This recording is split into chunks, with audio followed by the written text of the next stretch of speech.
Hello, my name is Teresa, and I'm here to introduce you to a new form of communication that I came up with, which is called pictography.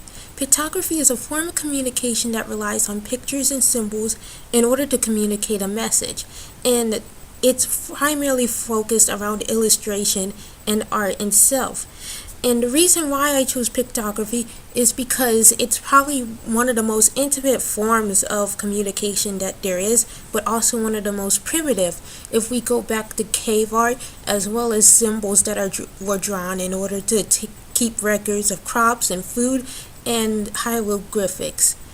I also consider it intimate because for a lot of us, we don't consider ourselves to be the greatest artists. So when we do draw something and share it, it can be really intimate and symbolic for us. And that's why I want this to be a primary mode of communication.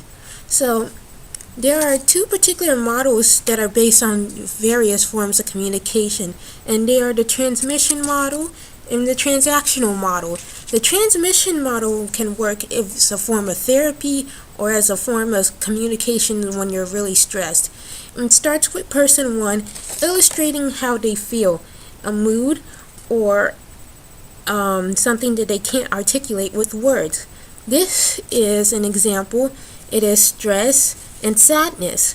What happens is the first person not animates, but illustrates their feelings, and in order to respond by decoding the message that was encoded here, the person number two draws their response and how they feel. Another example is the transactional model, which actually includes multiple people animating or drawing in order to contribute. Person one is drawing a mood or a feeling that they're expressing, as seen here in the blue ink. This is sadness and stress. However, the transactional model changes this by allowing people to draw at the same time. Person number two is drawing gray and cloudiness, which could indicate fogginess, and person number three is purple. They are contributing by drawing lightning, which could be anger or frustration.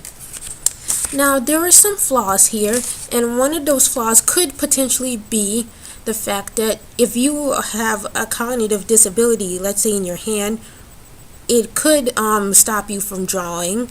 And another possible disability and flaw is blindness, whether you're visually impaired or you can't see at all. Ways to modify this could be captions, as well as having a helper in order to help you draw or in order to help your communication. Of course, these things will develop as time goes on, but I still think that this is a mode of communication that could be helpful. So, in conclusion, pictography as a way of communication, it is intimate, but it also gets at the most primitive forms of communication there is. It needs work, such as like accessibility to people who may be blind or people who may not have the hand skill in order to hold drawing material. But I still think it is worth pursuing.